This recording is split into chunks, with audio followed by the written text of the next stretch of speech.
Bodies तुमने कब देखी? साहब आज सुबह मैं कचरा बीनने के लिए आया था और ये सारी लाशें देखी मैंने यहाँ पे।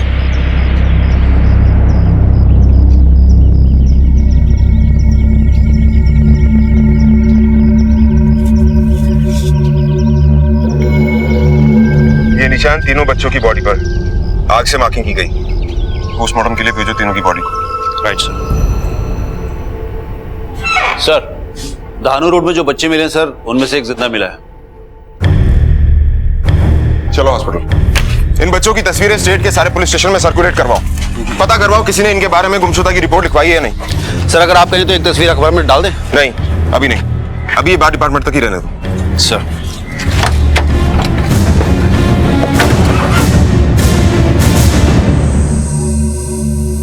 डॉक्टर साहब, बच्चे का स्टेटस कैसा है? फिलहाल कुछ बता नहीं सकते, कुछ टेस्ट और करने होंगे। Excuse me.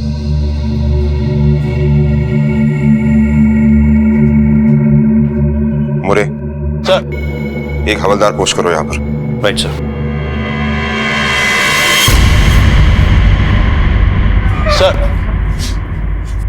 सर ये लोग नासिक से आए हैं सर। वो जो बच्चा हॉस्पिटल में है ये कहते हैं कि उसके माँ बाप हैं। सर मेरा बच्चा, सर हमारा बच्चा किधर है सर? सर बोलिए ना किधर है?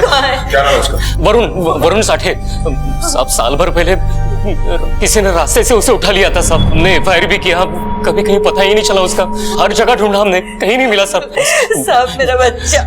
ये देखिए उसकी माँ, ये साल भर से रो रो के उसका हाल बुरा हो गया सर। अब मुझे मेरे बच्चे को देखना है, कैसा है वो? बैठिए, बैठिए। साहब मेरा बच्चा मुझे। कोई फिरौती की कॉल? नहीं साहब। आपके पास आपके बच्चे की फोटो है? हाँ है। ये देखिए साहब। वरुण साहब मेरा बच्चा मुझसे मिलवा दो मुझे।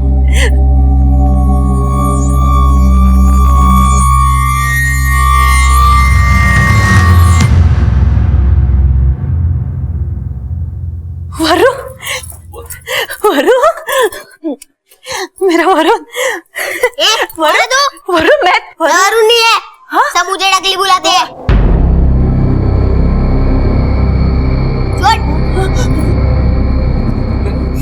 मैं बात करता हूँ। अच्छा इधर वरुण, अरे ये तेरी आई है, मैं बाबा हूँ तेरा। छोड़ मुझे। वरुण वरुण वरुण छोड़ मुझे देख। अन्ना किधर है? मेरी आई अन्ना किधर है? अन्ना कौन? अरे अन्ना। आपके परिवार में कोई अन्ना नाम का आदमी है? कोई नहीं साहब। ये कैसी बातें कर रहा है? हमको तो पहचान भी नहीं रहा है। देखिए, मुझे लगता है इसके दिमाग पर बहुत गहरा असर पड़ा है। मेरा बच्चा।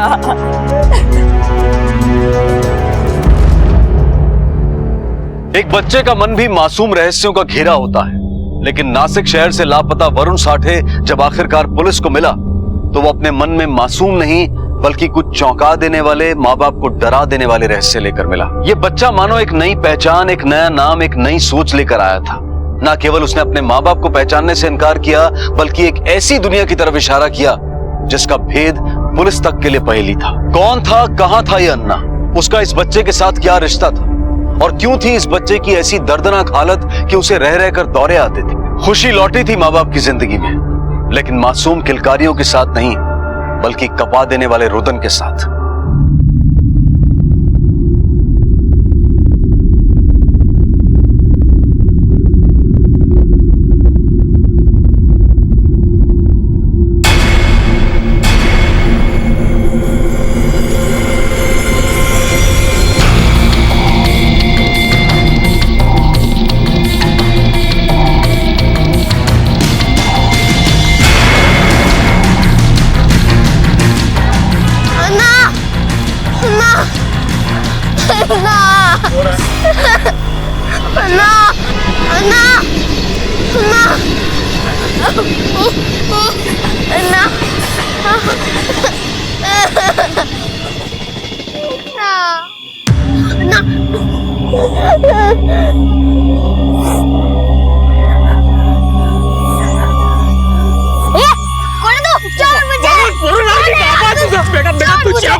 मोरे, इस बच्चे को यहाँ के रास्तों की अच्छी तरह से समझ।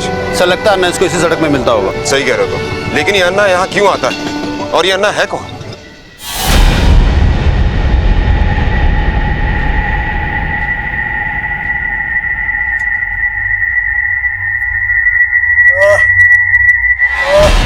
बस बस बस, अभी आराम मिल जाएगा। अभी दर्द हो तो शाम को फिर से लगा लेना, ठीक है? या मुझे आवाज दे देना। वरुण बेटा, तुमको मालूम है तुम जब दूसरी कक्षा में थे तब, सुन ना, वो पिंकू है ना, अरे अपने बाजू के फ्लैट में रहता है वो, उसका ना सारा टिफिन तुमने खा लिया था स्कूल में, और उसकी माँ शिकायत करने आई थी तो क्या बवाल मचा था, रो रो के। याद है बेटा? बेटा सुन तो।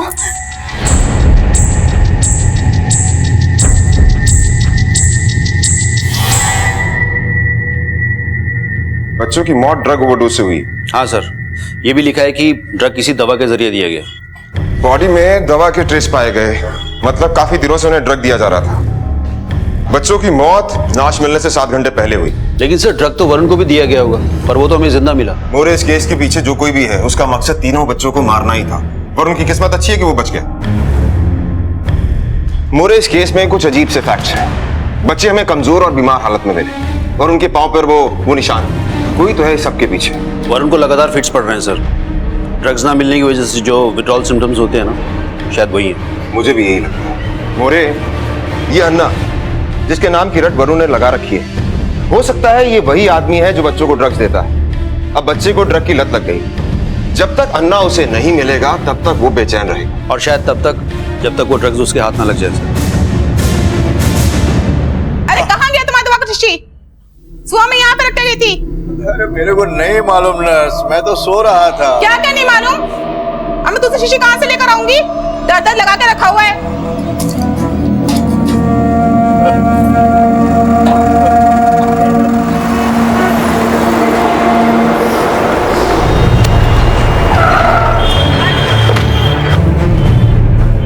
इसको देखा कहीं? हाँ देखा ना साहब, घूमता रहता है साहब, ये मेरे पास जरूर रहता था। ये बच्चा? हाँ साहब। क्यों? 150 रुपए का छुट्टा लेके आता था और मेरे से नोट लेके जाता था।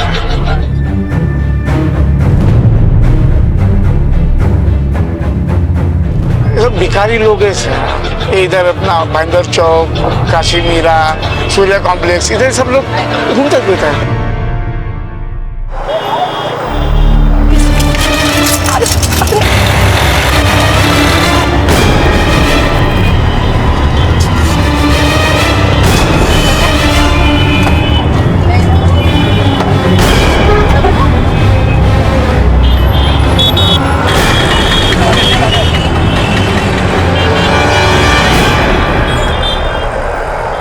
यहाँ कोई भिखारी नहीं दिख रहा। इधर आ।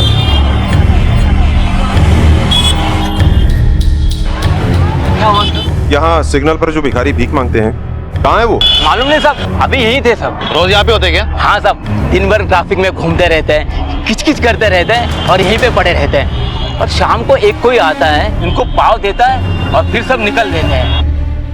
आओ। हाँ साहब, एक अन्ना नाम का आदमी आता है एक पुराने मॉडल की गाड़ी में, और इन सब भिखारी को पाव देता है। कितने बजे आता है? यही कुछ 4 से 5 के बीच। ये वरुण वाला अन्ना ही है, पता करो। Right sir.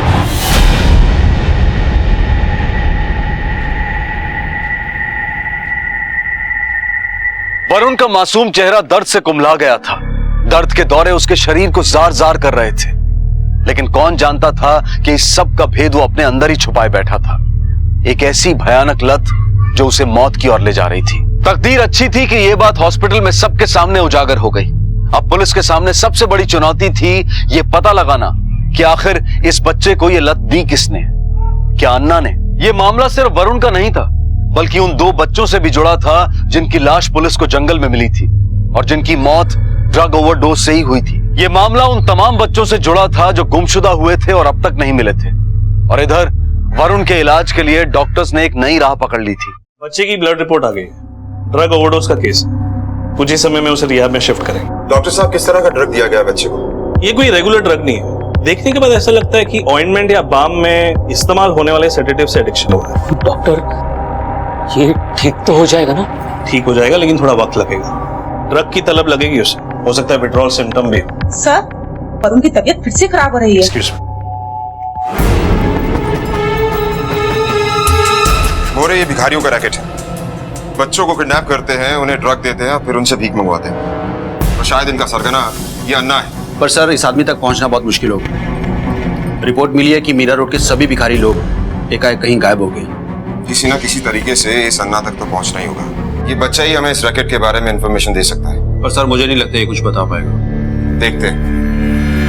मुझे पाव चाहिए। अंकल आंटी पाव देना, पाव दो ना, पाव चाहिए मुझे, पाव दो ना, पेट में दर्द हो रहा है। देख, मैंने तुझे कहा ना कि पाव मैं तुझे दूंगा। पहले ये बता कि तू रहता कहाँ था, किसके साथ रहता था? उस स्टॉल में पकिया, बिन्नी, साबुन ये सब रहते थे और बहुत मारते थे साहब, हम लोग को बहुत मारते थे और भीख मंगवाते थे और बहुत सारे आंटी लोग भी थे। क्या रे, रोने का नहीं, भीख मांगने का। पैसा मिलेगा है? भीख मांगने का, रोने का ज्यादा पैसा मिलेगा। हाँ, ऐसे रोने का। जिसको गाना आता है गाना भी गाने का, रो के गाने का। हाँ, ऐसे रोने का, रो रो। अभी इतना बताया, तू बोला था ना देगा पाव, देना प्लीज, देना देना।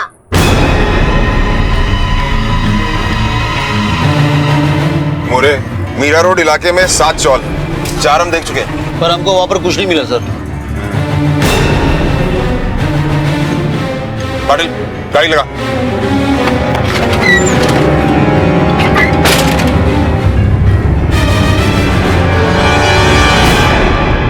बच्चों, यहाँ अन्ना कौन है? जवाब दो साहब, क्या पूछ रहे हैं? सर, ये तो बीमार लगते सर। बीमार नहीं है, इनकी आंखें देखो, नशा किया हुआ इन्होंने। मोरे, इन बच्चों को रिहैबिलिटेशन सेंटर भेजो। इस पूरे एरिया को छान मारो, जहां शक हो चेक करो। अगर ये बच्चा यहाँ है तो अन्ना का सुराग भी यहीं मिलेगा। चुप बैठ, परेशान करके रख दिया है।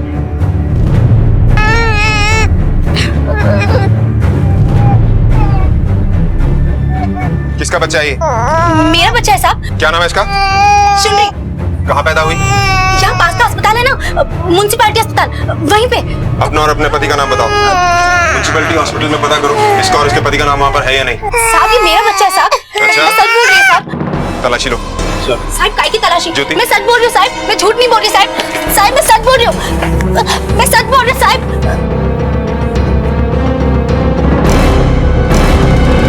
साहब, मार क्यों रहे हो साहब? साहब, हुआ क्या साहब? सामने देख। देखता हूँ सर। साहब पर मार क्यों रहे हो साहब? सर, यहाँ अंदर तो कुछ और ही खेल चल रहा है सर। तेरी साले की, पकड़ इसको। सर, अरे साहब, मैंने कुछ नहीं कहा। मारना नहीं साहब। अरे साहब, मारना नहीं साहब। ये सारे फर्जी माँ बाप है। ये चौल इनका अड्डा है। देखना ये है कि इनमें अन्ना कौन है। अन्ना तू है क्या? नहीं साहब, मैं नहीं। तो तू है अन्ना? नहीं साहब। तो फिर अन्ना किधर रहता है? कौन अन्ना साहब? हम लोग किसी अन्ना बिन्नो को नहीं जानते साहब। अपने दिमाग में जोर डाल, नहीं तो दिमाग की बत्ती बुझा दूंगा, समझा ना? साहब, बोला ना, नहीं मालूम अन्ना कौन है। साहब, मैं बताता है साहब, फोन आता है साहब, कभी गाड़ी में मिलने को आता है साहब, पर इधर रहता नहीं है साहब। नंबर दे उसका। चल। नंबर नहीं साहब, अलग अलग नंबर से कॉल करता है साहब, एक नंबर नहीं है उसका। इधर से आता है, किधर जाता है कुछ मालूम नहीं साहब, कलेक्शन करता है और चला जाता है। अब तो दिहाड़ी पे है साहब, जितना काम करते उतना पैसा मिलता है साहब। बच्चों को भीख मंगवाना, उनको ट्रेनिंग लेना, के दवादारों का काम करते हैं साहब हम लोग। मालूम नहीं वो कौन है। अब सच सच बता, बच्चे कहाँ से आते हैं और कौन लाता है उन्हें?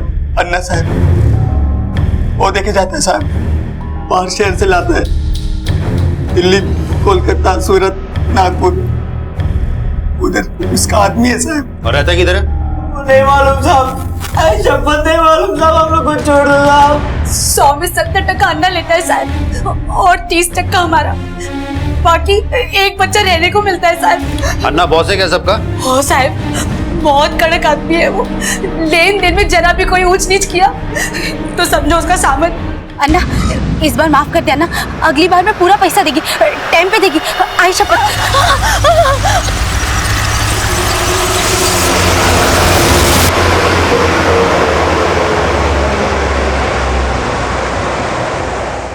एक दिन पक्यार में भीख मांग के लौट रहे थे। उस दिन मैंने एक दुकान में बाइक देखी।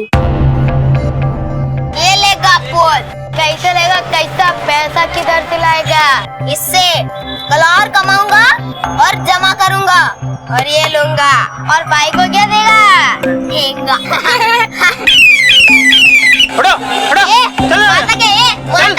ये पैसे दे के खरीदूंगा बोल रहा हूँ। ये चल दे पैसा, चले बनी फटाफट, चल रे जल्दी दे, चल निकाल। क्या देख रहा है मुंह? पैसा दे, चले तू भी, क्या देख रहा है? पैसा दे, चल चल पैसा दे, टाइम खोटी मत कर, चल जल्दी निकाल।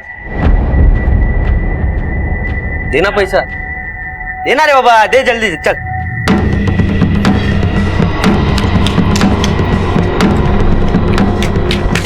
भाऊ भाऊ, ए भाऊ, अरे क्या रे, कोई मर गया क्या? वो टकली ना भाग गया।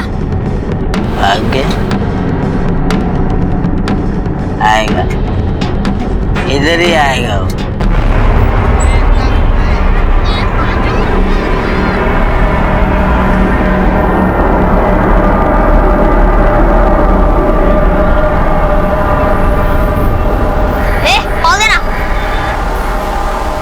ये ले, पैसा देना। तो लेना, मैं किधर ना बोला, ले।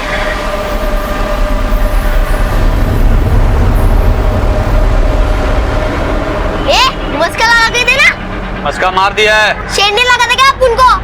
चल वो अन्ना जैसा बोल दे, चल। तो अन्ना के पास जाना है, इधर काय को आया है?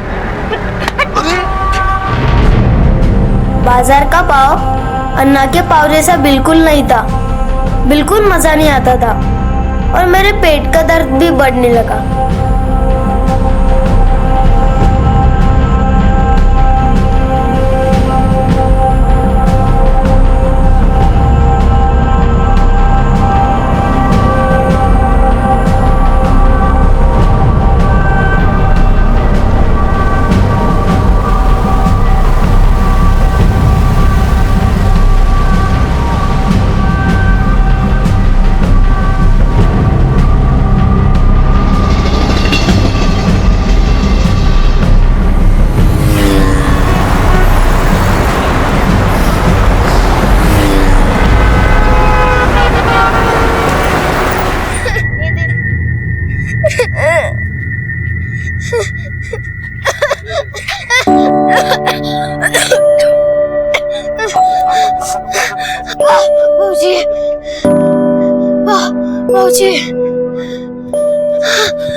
उस दिन बहुत तकलीफ हुआ साहब, और अन्ना अपनी गाड़ी लेके आया।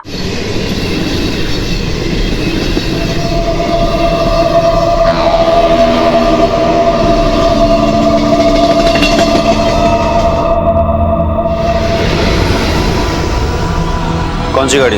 वो पुराने वाले मॉडल की गाड़ी है साहब। पुराना मॉडल? साहब पाव देना, साहब पाव देना।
कीजिए, एक बच्चे का मन जो बड़ों की मायावी दुनिया से तो घिरा ही था और नशे की लत ने उसकी रही सही सोच को भी कुंद कर दिया था। लेकिन पुलिस ने बड़ी सूझबूझ से वरुण के इलाज के दौरान उसकी बीती हुई दर्दनाक जिंदगी का रहस्य उससे बुलवाया। ये ना सिर्फ तहकीकात में सहायक साबित हुआ, बल्कि कहीं ना कहीं उस मासूम बच्चे के मन में भरे जहर को भी कम करने में मददगार साबित हुआ। इधर वरुण धीरे धीरे अपने माँ बाप की तरफ बढ़ रहा था और उधर पुलिस इस खौफनाक गुत्थी को सुलझाने में अपराधियों के नजदीक पहुंच रही थी।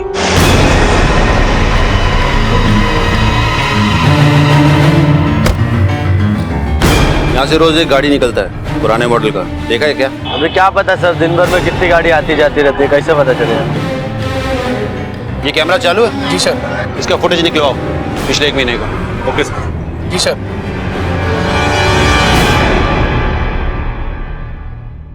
इस रोड से रोज पुराने मॉडल की गाड़ी निकलती है करीब 4 या 5 बजे के बीच में।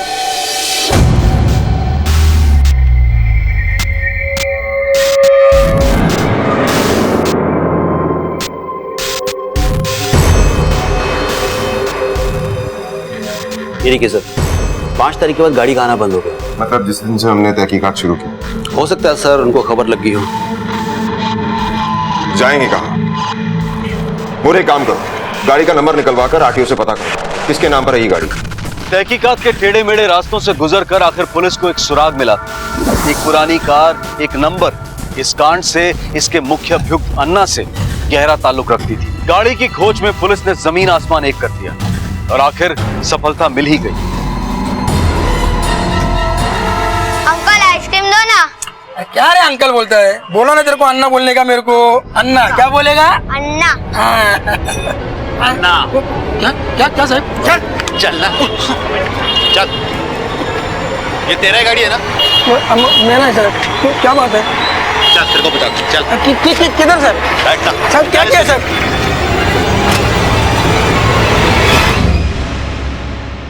मैं क्या किया साहब? देख तेरा अन्ना। ये अन्ना नहीं है साहब। मैं बोला ना साहब, मैं बोला ना, मैं कुछ नहीं किया साहब। इसे थाने लेकर चलो। चल।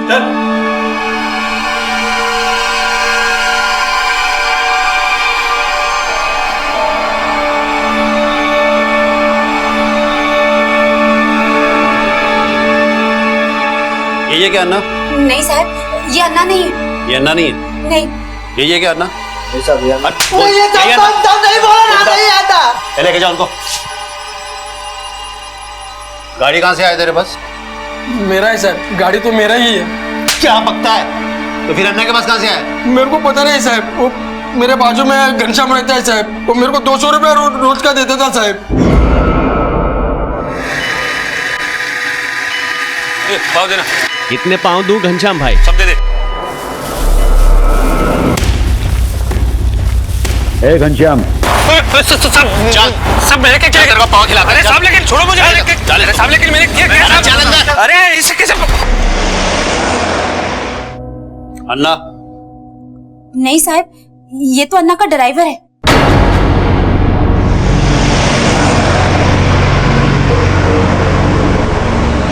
नहीं सर, हम किसी का ड्राइवर नहीं है सर। तो तू क्या पाव बांटने निकलता है सिर्फ?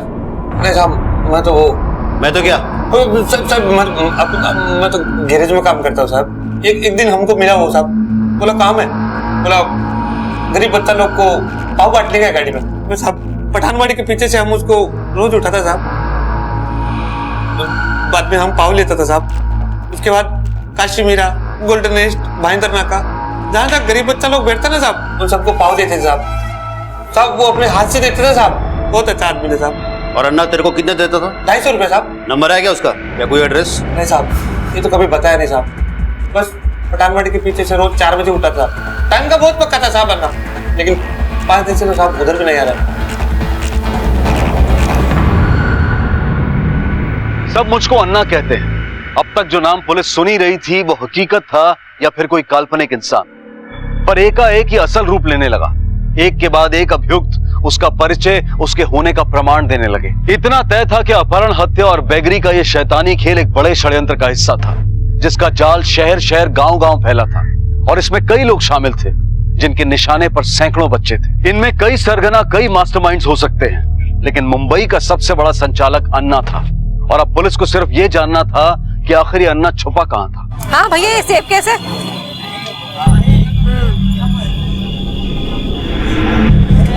मम्मा आइसक्रीम। हाँ जाओ बेटा ले लो।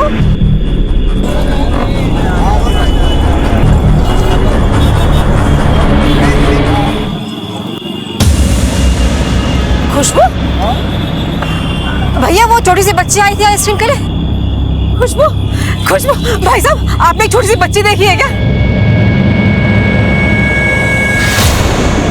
खुशबू कहाँ चली? खुशबू,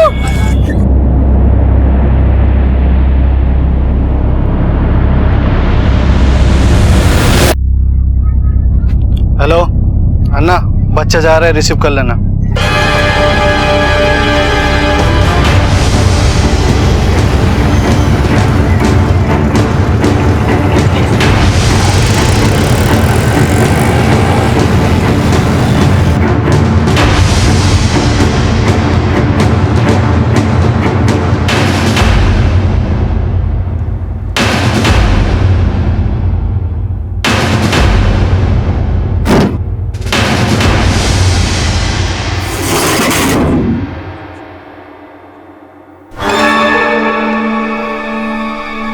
चल जा।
अंदर लेके जाओ इनको।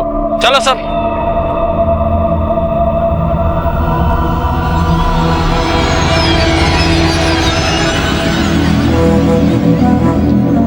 सब सही? हाँ साहब। अभी जिसको जो जो इलाका दिया है उधर वो सही सही से काम करना है। रेड में अपना बहुत लोग पकड़ा गया, सही नहीं हुआ, लेकिन अभी पुलिस का बंदोबस्त हट गया।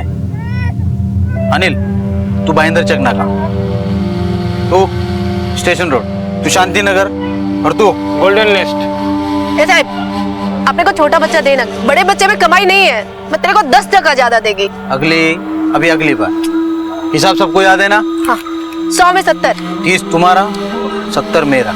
जिसको जैसा जैसा सिखा है वैसा वैसा करना है। कोई बदमाशी नहीं करने का, पुलिस वाले से बात नहीं करने का, जैसा सिखा है वैसे ही करना। कैसा चलने का, कैसा बोलने का, वो चोट का निशानी, सब जैसा सिखा है वैसे ही। मैं भी आएगा उधर, लेकिन अभी नहीं, 2 हफ्ते बाद। बच्चा लोग पाव कैसा लगा? अच्छा। और भी मिलेगा, दोपहर में खाने का, किसी को देने का नहीं। देखो पुराना चावल में रेड पड़ गया, अभी इन बच्चों को रहने के लिए कोई दूसरा जगह ढूंढो। इधर इस एरिया में मेरा घर है, इधर इनको रख नहीं सकता है। और हाँ, कुछ भी गड़बड़ होएगा, इन बच्चों लोग से कुछ भी होएगा, मेरे को फोन करने का, ठीक है? 1-2 दिन में इन बच्चों लोग के लिए इंतजाम करता है मैं। शाम को वापस बच्चों लोग को लेके आने का।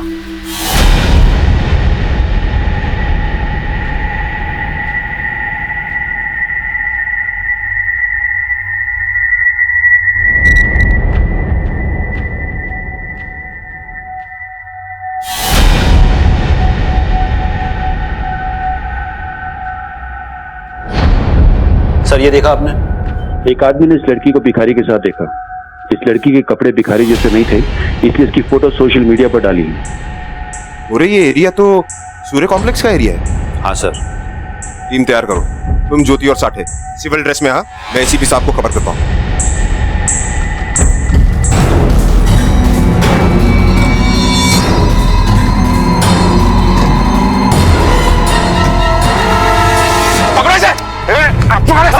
पकड़ दे को। क्या अन्ना, बहुत पाव खिलाया बच्चों को तूने। चल तेरे को जेल के पाव खिलाता हूँ, चल। अरे साहब, आपको कोई मिस्टेक हो गया, मैं तो इधर से गुजर रहा था। अच्छा गुजर रहा था। किडनैपिंग, ट्रैफिकिंग, मर्डर, मुझे पहचानने वाले बहुत लोग हैं।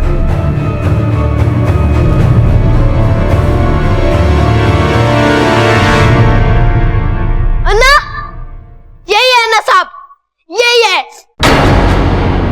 इसने ही मारा बग्या और बिन्नी को। उठ रहे, काम पे नहीं जा रहा क्या? उठो।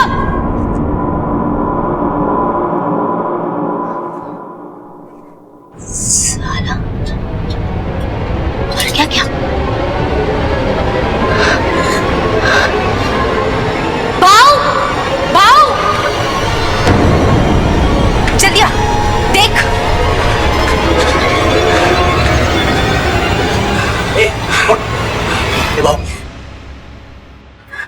ये तो क्या साला, ये भी खलास।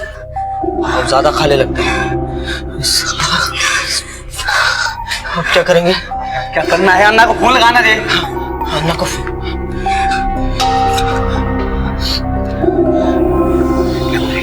अबे रुकना, साला अन्ना को फोन नहीं लग रहा है।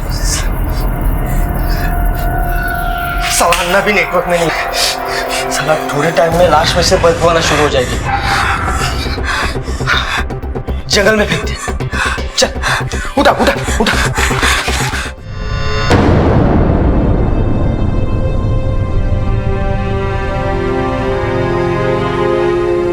आई बाबा,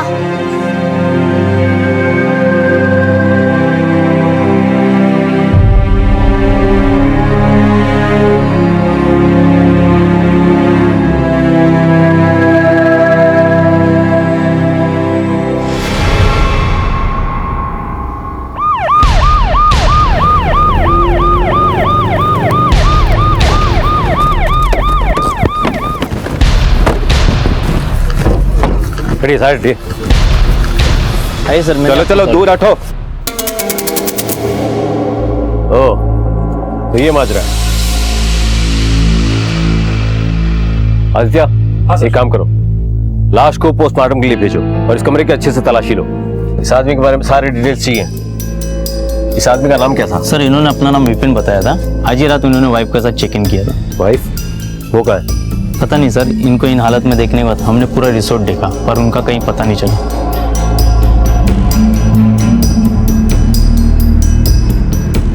सर मैंने पूरा टेंट अच्छे से चेक किया है। विक्टिम का सारा सामान गायब है, मोबाइल, पर्स और यहाँ तक के सारे कपड़े भी। बीवी और सारा सामान सब कुछ गायब है और है तो सिर्फ एक चीज, एक 40-45 साल के आदमी की लाश। आदित्य ऐसा करो, रिजॉर्ट के रजिस्टर में जाकर चेक करो।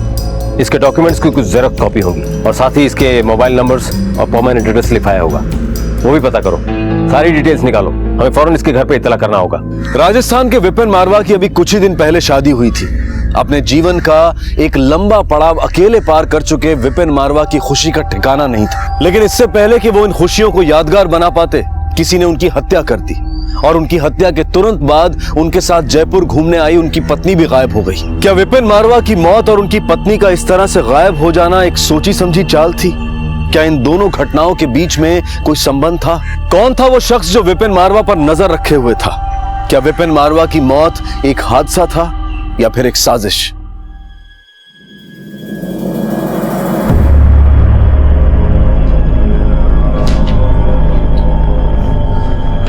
साहब, हमारा बेटा केशव की खबर मिली के साहब? देखो काका, थे घना बुजुर्ग आदमी, क्यों रोज रोज यहाँ पर आकर अपना टाइम खराब करते हो और मेरा टाइम खराब करते हो? जिस दिन थाको बेटू पकड़ में आ जाओ लो ना, थाने अपने आप पत्तू लाग जाओ लो। और वैसे भी आपके बेटे ने जो काम किया है ना, उसकी सजा तो उसको 7 जन्म में भी देनी पड़ेगी। अभी आप यहाँ से जाओ, मेरा टाइम खराब मत करो।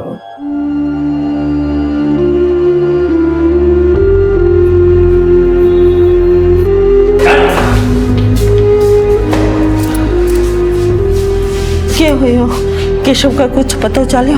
दरोगा जी ढूंढ रहा है। वह कह रहा है कि जियाई मिल जासी सबसे पहले आपा ने खबर कर सी, आप लोग कैसे मिल जासी।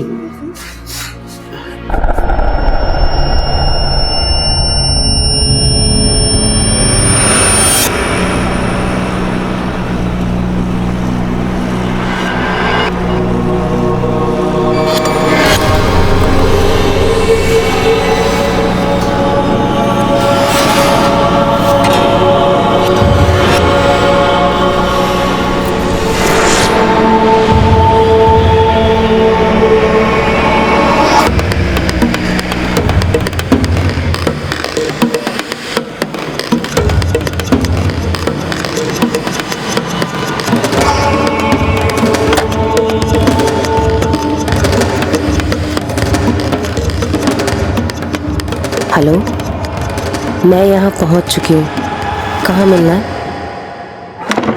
सर, ये रही विपिन की पोस्टमार्टम रिपोर्ट। रिपोर्ट के मुताबिक विपिन की मौत दम घुटने की वजह से हुई है, पर गले पर तो कोई निशानी नहीं मिले हैं सर। शायद किसी ने मुंह पर तकिया रखकर विपिन को मार डाला। आदित्य। हाँ सर। अब तक हमें उसकी बीवी के बारे में कुछ नहीं पता चला। रिजॉर्ट के सीसीटीवी फुटेज का क्या हुआ? सर मैंने चेक किया, पूरे रिसोर्ट में कहीं भी सीसीटीवी नहीं है जिसके जरिए हमें उसकी बीवी के बारे में कुछ पता चलता। रिसोर्ट के अंदर रात में रुके लोगों से और नाइट शिफ्ट के स्टाफ से मैंने पूछताछ की थी, किसी ने उसका चेहरा देखा ही नहीं था सर। रिसोर्ट के रजिस्टर में विपिन ने पता क्या लिखवाया? सर अजमेर।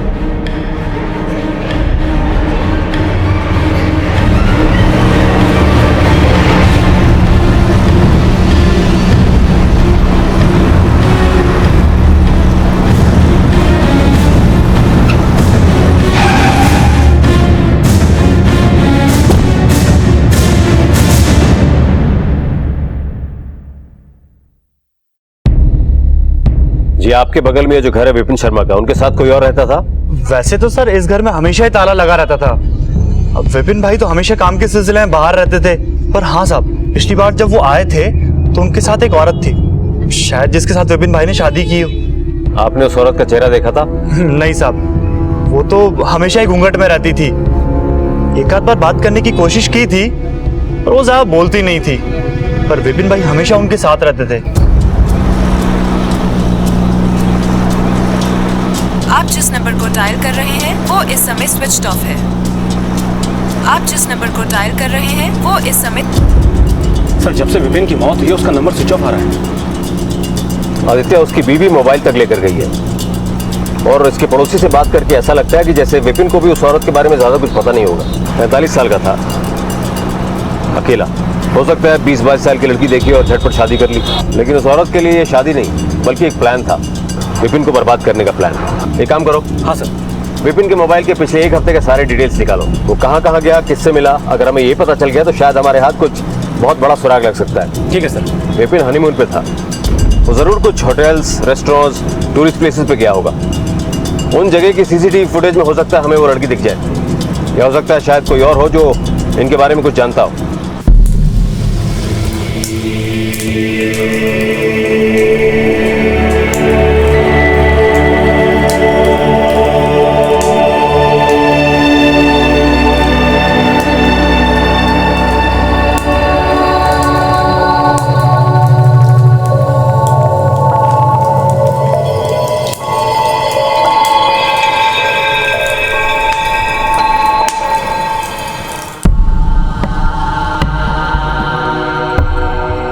जब पहली बार तुम्हें देखा था ना, तभी तय कर लिया था कि शादी करूंगा तो सिर्फ तुमसे ही।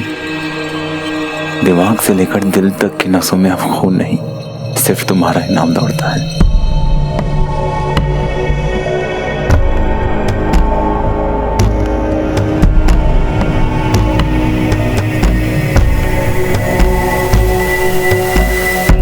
हाँ ठीक है, ओके थैंक्स। सर विपिन का मोबाइल जयपुर में एक्टिव था, लोकेशन हवा महल, अल्बर्ट हॉल जैसे एरियाज थे। फिर उसके बाद वो रिसोर्ट गया। हवा महल के लोकल पुलिस वालों ने हमें बताया है कि हवा महल के पास में एक शॉप है जिसके सीसीटीवी फुटेज में उन्हें कुछ ऐसी फुटेज मिली है जिसमें विपिन के साथ जो लड़की थी वो साफ दिख रही है। फौरन उस सीसीटीवी फुटेज को मंगवाओ। ठीक है सर।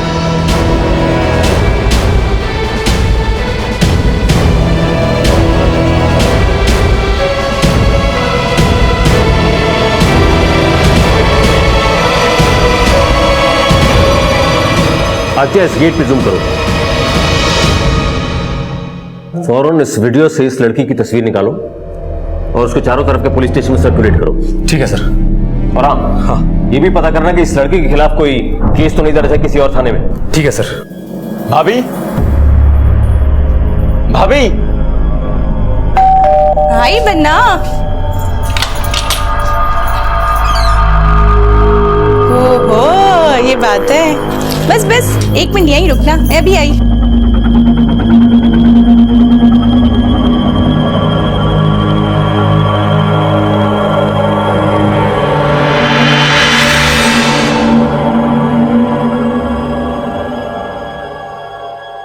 अपना दाहिना पैर आगे बढ़ा के इस कलश को गिराओ और घर में गृह प्रवेश करो। इतनी खूबसूरत दुल्हन कहाँ से चुरा लाए बन्ना? भाभी, चुराया तो इसने था। पहली मुलाकात में मेरा दिल। अच्छा। सिरोही में पहली बार मिला इससे। अच्छा। जब वो प्रॉपर्टी वाले काम से गया था। हाँ हाँ हाँ। प्रॉपर्टी के उस काम में तो मुझे नुकसान उठाना पड़ा भाभी, लेकिन भगवान ने मुझे पूजा देकर मेरी जिंदगी के हर नुकसान की भरपाई एक ही बार में कर दी भाभी। अरे बस बन्ना, तुम पे तो मजनू का ही भूत सवार हो चुका है। अब बस खड़े खड़े बातें करने की, इसको आराम भी करने दोगे भाई? भाभी आप भी ना।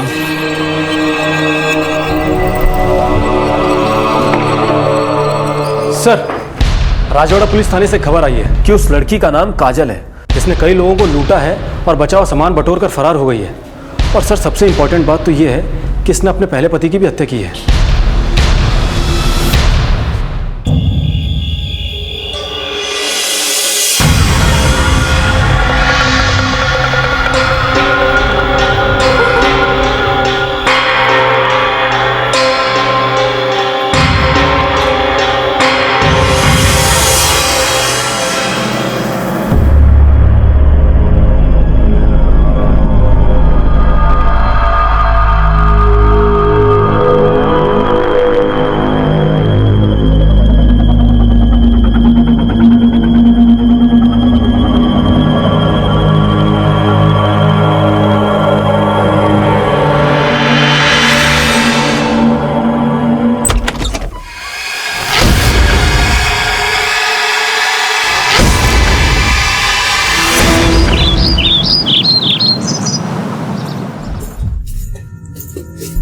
बन्ना, गुड मॉर्निंग।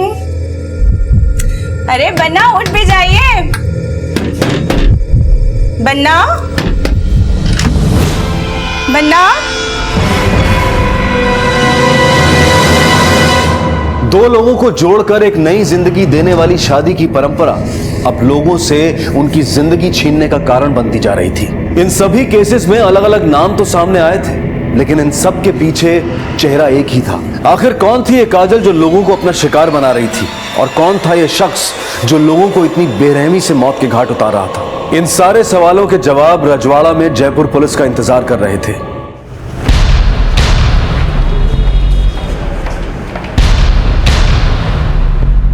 सर, इस काजल की तलाश तो हमें काफी समय से थी। काजल की शादी यहीं राजवाड़ा में प्रताप सिंह के साथ हुई थी, पर प्रताप और काजल का रिश्ता कुछ ठीक नहीं था। प्रताप उसके साथ में शारीरिक संबंध बनाना चाहता था, पर काजल को उसमें जरा भी दिलचस्पी नहीं थी। एक दिन काजल अपने घर से बाहर निकलती है, पर प्रताप को उस पर शक था, जिसकी वजह से वो काजल का पीछा करना शुरू करता है। और पीछा करते करते वो पास ही के जंगल में जा पहुंचता है। वहां जाकर देखता है कि काजल अपने प्रेमी केशव के साथ में कुछ आपत्तिजनक हालात में मिलती है। वो गुस्से में आकर काजल को उल जलूल कहने लगता है। इसके बाद केशव पेट्रोल छिड़क कर उसकी लाश को आग लगा देता है।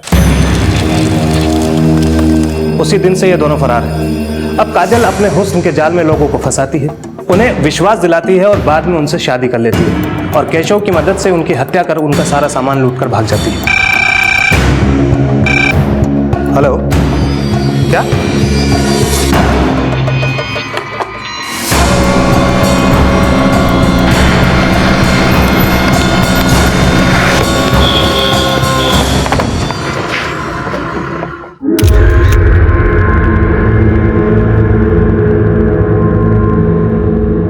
बालकनी का दरवाजा खुला हुआ है, इसका तांडव तो बढ़ता ही जा रहा है। आदित्य। Yes sir. उस लड़की की फोटो है तुम्हारे पास? हाँ। दिखाओ।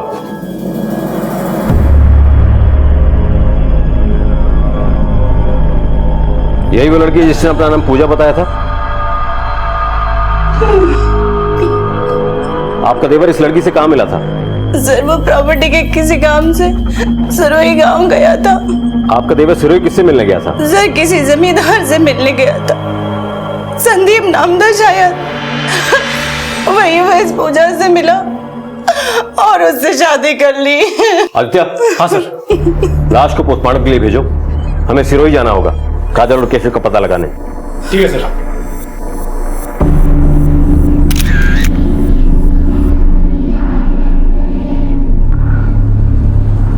गौर से देखिए इस लड़की को। ये लड़की लोगों को पहले अपने प्यार के जाल में फंसाती है और फिर करती है शादी और फिर बना डालती है सुहाग रात को मौत की रात। इस कुकर्म में इस लड़की का साथ देता है इसी का बॉयफ्रेंड। अगर कहीं भी ये लड़की दिखाई दे तो इसके भोलेपन में ना फंसे, बल्कि नीचे दिए गए नंबर पे फोन करके पुलिस को सूचित करे।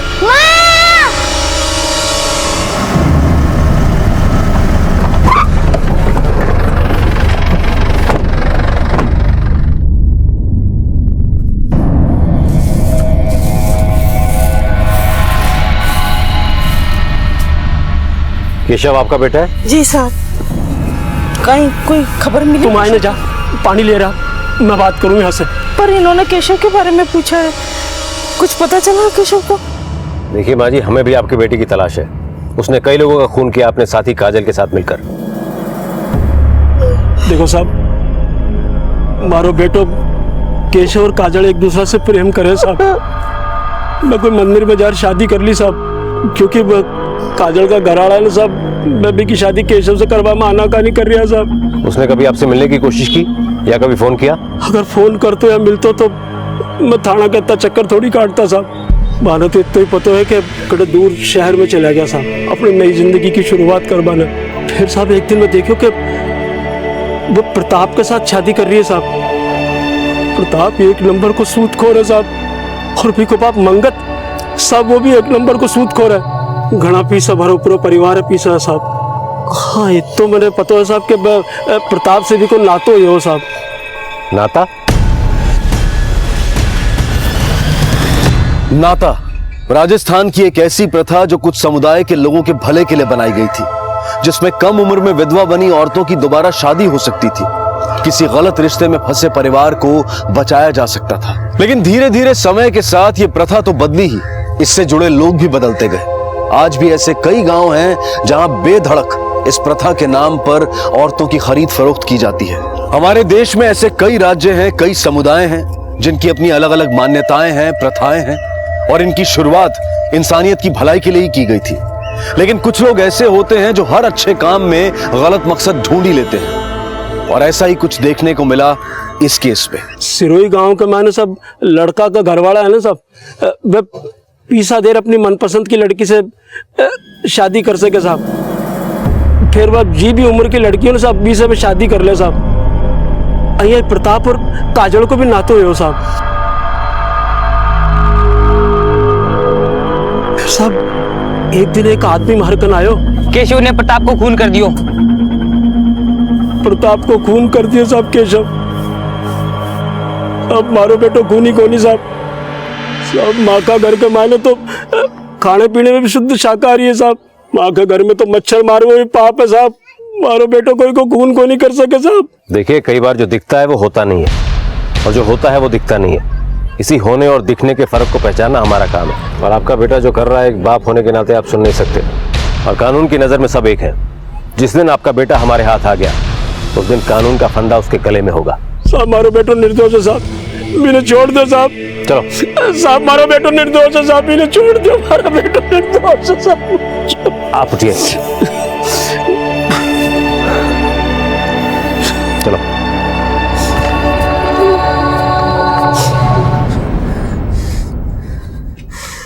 तुमने मेरे बच्चे का हाथ क्यों जलाया? मुझे नहीं करना कोई काम। मेरी बोली हर बात पत्थर की लकीर हो गए, और इस लकीर को पार करने की कोशिश अगर तुमने की तो तेरे लाडले का सर किसी पत्थर से कुचल दूंगा मैं। चल।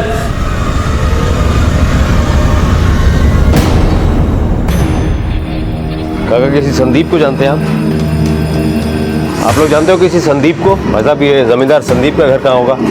कौन संदीप?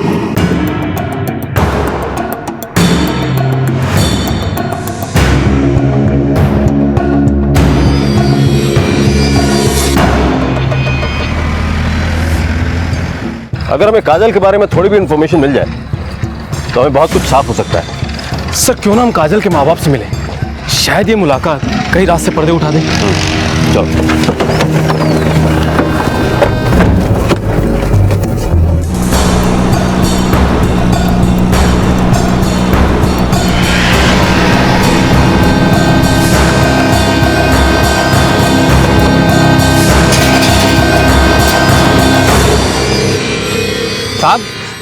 साहब आ बात बिल्कुल साची है कि मैं माँ की बेटी काजल को ना तो प्रताप से करे हो, पर जब से आज तक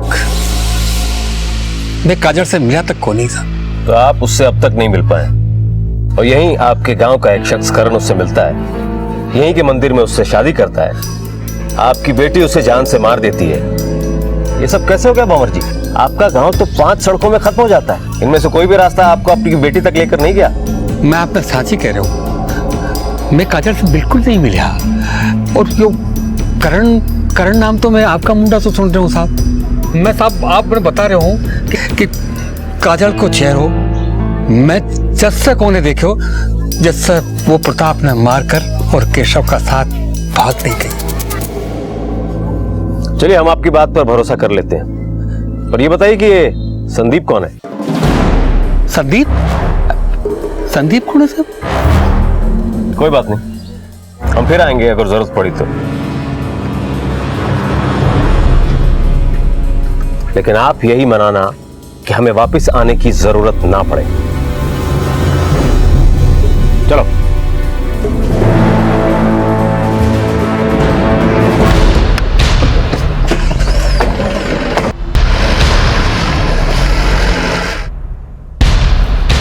झांको, पुलिस वाला आया था, मैं थाने कह रहा हूं कि थोड़ा दिनों के वास्ते शांत हो जाओ। बड़े बड़े धमाकों के पहले छोटी मोटी चिंगारियों पे ध्यान नहीं देते। अब तक जो मिला वो तो फुलझड़ी थी, इस बार ऐसा खेल होगा कि पूरी दिवाली मनेगी दिवाली। ये मौका हमारे हाथ में ना हमारी किस्मत में आया है, इसे मैं इसी तरह जाने नहीं दूंगा। हाँ साहब, इंतजाम हो गया है, छोरी बहुत चौखो है, ख्याल रखेगी तारो। ऐसी लड़की की जरूरत है मुझे। हाँ भाई, वैसे ही ढूंढी है जैसे थारो को चाहिए थी। बाकी आप नाते के पैसे का इंतजाम रखो, जल्दी उसे लेके आपके गांव आता हूँ। अरे जल्दी से जल्दी आ जाओ, पीसा तो तैयार ही पड़ा है, चिंता क्यों करो हो। पैसे और लालच की नींव किसी भी रिश्ते को खड़ा नहीं होने देती, बल्कि उसे खोखला बना देती है। अक्सर कुछ लोग रिश्तों को बनाने से पहले इस ताक में रहते हैं कि आगे बनने वाले रिश्तों से वो कैसे मुनाफा कमा सकते हैं, और वहीं अगर ऐसे लोगों के हाथों में नाता प्रथा जैसी व्यवस्था लग जाए तो अंजाम बहुत भयानक हो सकते हैं। इस व्यवस्था का दुरुपयोग यहां भी हो रहा था, लेकिन कौन थे वो लोग जिनका चेहरा अभी सामने आना बाकी था, पर बहुत जल्द इस केस की सारी परतें खुलने वाली थी। ये ले जाओ, पेपर तैयार करवाओ। सर, गांव में तैनात हमारे कांस्टेबल से 2 बातें पता चली है। पहला तो ये है कि काजल के माँ बाप ने प्रताप के पिता मंगत से काफी पैसा ब्याज पे ले रखा है, जिसकी वजह से उन्होंने काजल की शादी प्रताप से कराई। दूसरी इंपॉर्टेंट जानकारी ये है कि काजल का एक बेटा भी है, प्रताप से नहीं बल्कि उसके पहले पति केशव से, जो से प्रताप के साथ हुई शादी से पहले ही हो चुका था। मुझे पहले से ही काजल के परिवार वालों पर शक था। मुजरिम के साथ साथ उसे बचाने वाला भी बराबर का भागीदार होता है। वक्त आ गया है इस जुर्म से उनकी भागीदारी खत्म की जाए।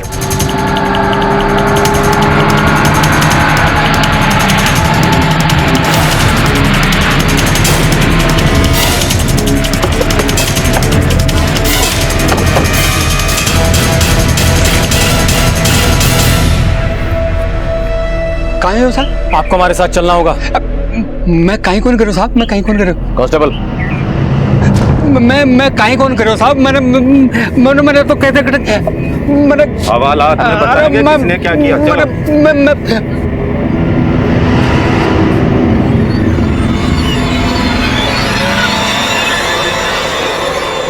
उम्र ज्यादा है आपकी, तजुर्बा भी ज्यादा होगा, इसलिए मैं नहीं चाहता कि आप जरा भी झूठ बोले और आपको दर्द भी ज्यादा हो। इसलिए जो भी पता है बिल्कुल सच सच बताओ। आपने बच्चे ने बचावा का रखे थे, माँ बाप कहीं नहीं कर सके साहब। में काजल ने शहर से वापस बुला लिया। केशव का साथ रहता हो गया 2 साल हो गया था। वो केशव का साथ खुश कौन हुई, मैंने पता लगे केशव से उनका एक बच्चों भी है। मेरी उन्हें प्यार से समझायो कि बेटा केशव और बी का साथ गुजारा हुआ दिन भूल जा और प्रताप सो नयो नातो कर ले, जिससे मारो कर्जो उतर जाए। मने तो इतने बेरो है साहब कि केशव प्रताप ने मारकर जला दियो साहब और काजल ने अपने सागे ले गयो साहब। हमें इतना ही पता है साहब, ये आगे मैंने कहीं कौन बेरो साहब। तुम्हारी बेटी की वजह से कईयों ने अपनी जिंदगी से हाथ धोया। अब तक वक्त और किस्मत दोनों तुम्हारी बेटी का साथ दे रहे थे, लेकिन कानून ना वक्त को मानता है ना उसके हाथों में किस्मत की लकीर है जिसके आगे वो झुक जाए। तुम लोग जा सकते हो।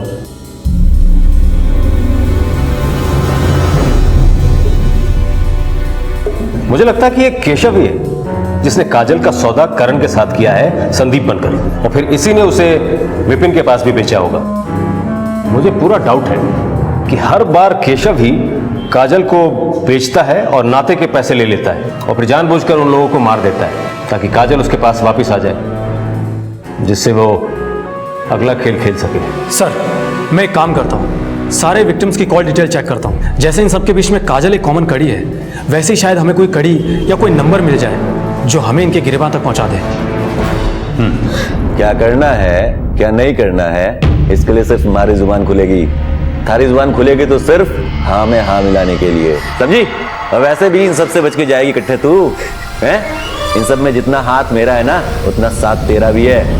और एक बात तो तन्ने बताना ही भूल गया मैं, हैं? कि साथ देने वाले की सजा बड़ी होती है, हैं? इस बात को याद रखियो। चल भाग यहाँ से, भाग।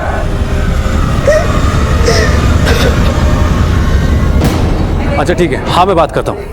ठीक है, अभी रखता हूँ फोन। ठीक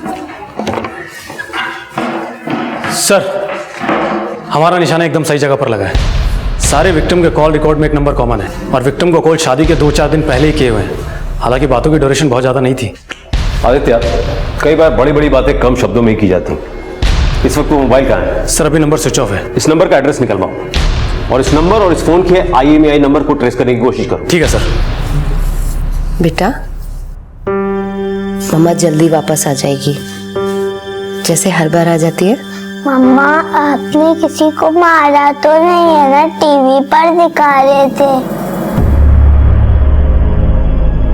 नहीं बेटा, मामा ने किसी को नहीं मारा। मामा जो कुछ कर रही है सब आपके लिए कर रही है। मम्मा वो लोग आपको पकड़ के तो नहीं ले जाएंगे ना मुझसे दूर? नहीं बेटा, मामा को कुछ नहीं होगा। मामा बस यूं गई और यूं वापस आ जाएंगी, है ना? तब तक आप बैठ करके टीवी देखो।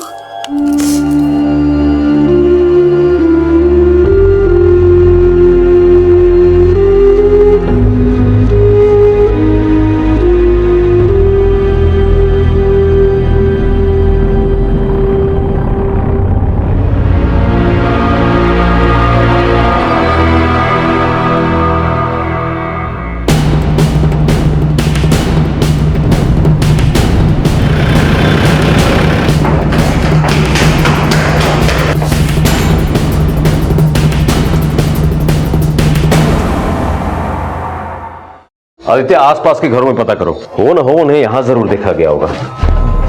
एक्सक्यूज मी, आप इसी अपार्टमेंट में रहते हैं? हाँ सर, मैं यही रहता हूँ। ये कॉर्नर वाला फ्लैट किसका है? ये कॉर्नर वाला फ्लैट तो प्रताप भाई का घर है। आपने इन दोनों को यहाँ पे आते जाते देखा है कभी? हाँ सर, मैंने इस लड़की को तो यहाँ हमेशा आते आते देखा है, पर मैंने इस लड़की को कभी यहाँ पे आते नहीं देखा। Thank you. आदित्य, कहीं ऐसा तो नहीं कि काजल ने प्रताप के इस एड्रेस का गलत फायदा उठाकर केशव को सिम कार्ड दिलवाया हो सकता है सर। एक काम करो, हाँ हमें फौरन प्रताप के घर चलना होगा। ये पता लगाना बहुत जरूरी है कि इस पते पर कौन कौन आता था। ठीक है सर। साहब बड़े अच्छे हैं छोरी, लेकिन इनके छोरा छोरी इनको छोड़ के चले गए। अब इस हवेली का और इनका ख्याल थारे को रखना है।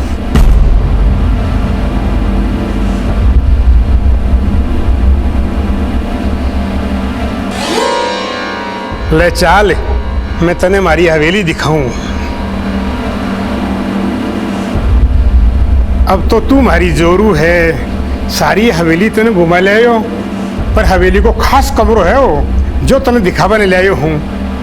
लाजा इके मैंने मारी सारी जिंदगी कमाई है, इको ध्यान तने रखणू है।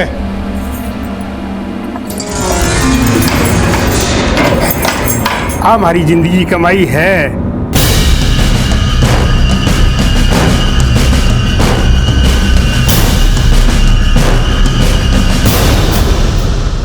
आप चिंता मत कीजिए, मैं पूरा ख्याल रखूंगी। शाबाश, बहुत अच्छी बात है।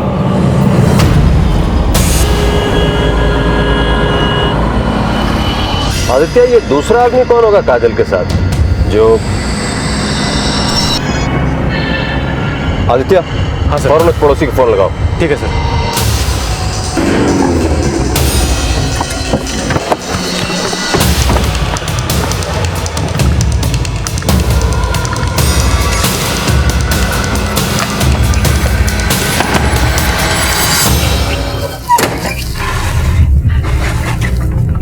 और इंस्पेक्टर साहब, आपके बेटे प्रताप के जयपुर वाले घर पे कौन कौन आता जाता था? जयपुर वाला घर? अरे साहब, मेरे बेटे का तो जयपुर में कोई घर हो ही नहीं सकता। अरे जयपुर तो क्या, उसका तो कहीं भी घर नहीं हो सकता। उसके पास तो इतने पैसे थे ही नहीं, क्योंकि धंधे में इतना नुकसान हुआ था ना। नुकसान? हाँ साहब, मेरे बेटे को दारू पीने की बहुत बुरी लत लग गई थी। बात बात पे गुस्सा करने लगा था। उसकी इसी आदत के कारण उसकी शादी नहीं हो रही थी, तो भी मैंने काजल से उसकी शादी करवा दी। उसके घर वाले भी इसलिए तैयार हो गए थे कि मैंने सोचा उनका कर्जा माफ कर दूंगा। मैंने सोचा था साहब शादी के बाद सुधर जाएगा। अरे क्या जरूरत थी उस केशव से उलझने की, आखिर मार दिया ना उस केशव ने मेरे बेटे को। गौर से देखो, यही आदमी था? हाँ साहब, यही आदमी था वो। एक बार फिर से सोच लो, पक्का याद है? हाँ साहब, पक्का यही था वो आदमी।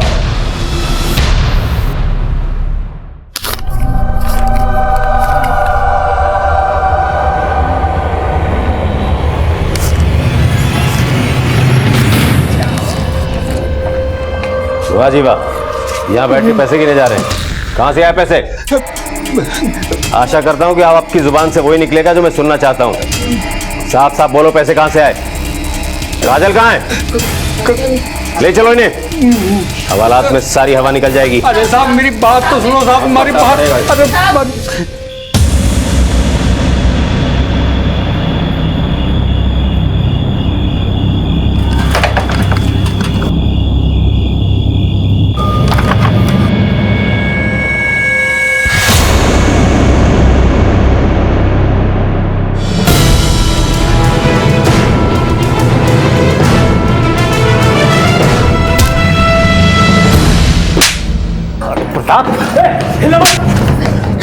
तू है या तेरा भूत है ये?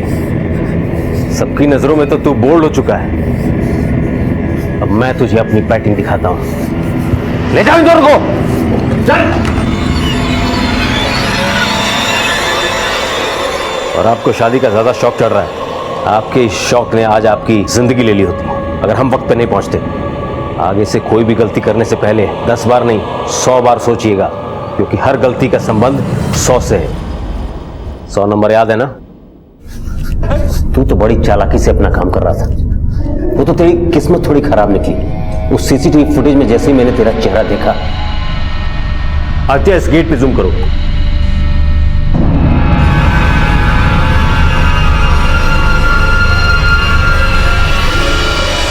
उसी समय सारा माजरा समझ गया था। और जब तेरे उस जयपुर वाले पड़ोसी को मैंने तेरी फोटो दिखाई, सारा मामला आईने की तरह साफ हो गया। गौर से देखो, यही आदमी था? हाँ साहब, यही आदमी था वो। देख प्रताप, गुनाह करने वाला कितने भी कदम आगे हो, कानून हमेशा उससे 2 कदम आगे होता है। तूने ये सोच कैसे लिया कि ये सब करके तू बच जाएगा? बोल। साहब, मारे को सूद ब्याज का धंधा में घना नुकसान पहुंचा। पिताजी को भी यही लगने लगा था कि मैं कैसे काम कर रही है? काम करने का आज का 2.5 से आज का निकल जा मेरे घर से, निकल बाहर निकल। पर इस काजल की शादी जब मुझसे हुई तो मुझे इसके पहले पति केशव के बारे में और इसके छोरे के बारे में कुछ ना मालूम था। ठगा इन लोगों ने मुझको। मैंने उसी दिन तय कर लिया साहब कि इस काजल को ऐसा सबक सिखाऊंगा कि ये जिंदगी भर भूलना तो छोड़ो साहब, सांस सांस में जिएगी, सांस सांस में जिएगी। काजल वहां थी, तुम वो कुछ कर नहीं सकती थी ना साहब, क्योंकि उसका बेटा तो पहले से मेरे पास था। फिर उसकी इसी मजबूरी का फायदा उठा के मैंने उसका नाता और लोगों के साथ कराना शुरू कर दिया। मेरी इस तरकीब में मुझे कुछ ही दिन में लाखों रुपए दिए। ये जयपुर वाला घर भी मैंने उन्हीं कमाए हुए पैसों से खरीदा है साहब। और तेरे उसी कमाए हुए पैसों से खरीदे हुए घर ने तुझे फांसी के तख्ते तक पहुंचा दिया है।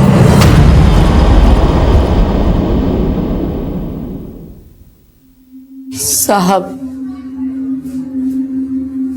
मैं आपका शुक्रिया किन शब्दों में करूं,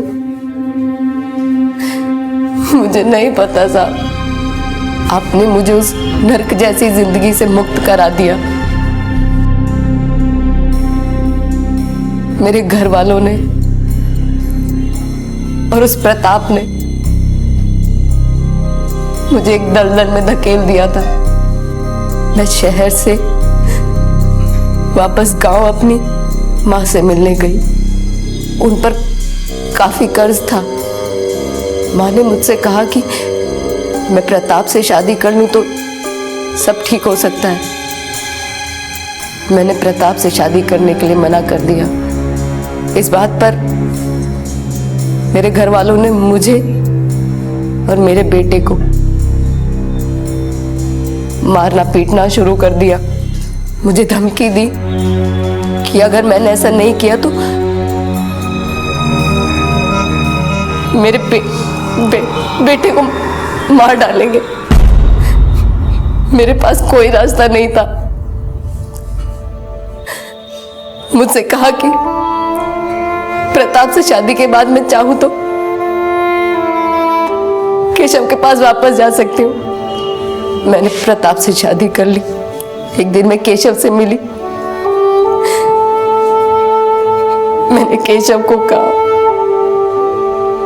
मुझे इन सब से दूर ले चलो, लेकिन उस प्रताप ने काजल, मैं तुम्हारी हालत समझ सकता हूं, पर तुम्हें शुरू में ही कानून का दरवाजा खटखटाना चाहिए था। तब शायद तुम्हें यह सब सहने की जरूरत नहीं पड़ती और कितने ही लोगों की जान भी बच जाती। लेकिन अब तुम प्रताप के पाप के हिस्सेदार हो, और पाप का हिस्सा जिंदगी को कई हिस्सों में बांट देता है।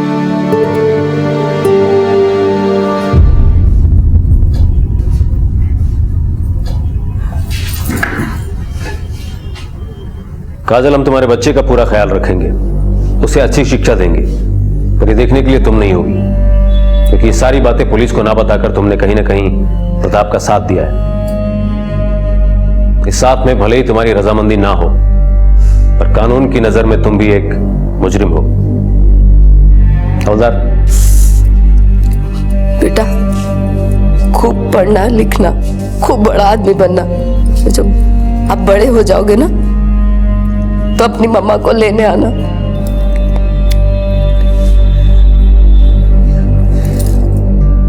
लालच, ईर्ष्या, क्रोध और बदले की भावना, ये कुछ ऐसे भाव हैं जिनकी उपज किसी भी इंसान के दिमाग को बीमार बना सकती है। प्रताप भी इन्हीं भावनाओं से ग्रसित था और अपने मंसूबों को पूरा करने के लिए उसने नाता प्रथा का सहारा लेकर उसका दुरुपयोग किया। हमारा देश आज उन्नति और तरक्की की ओर बढ़ रहा है।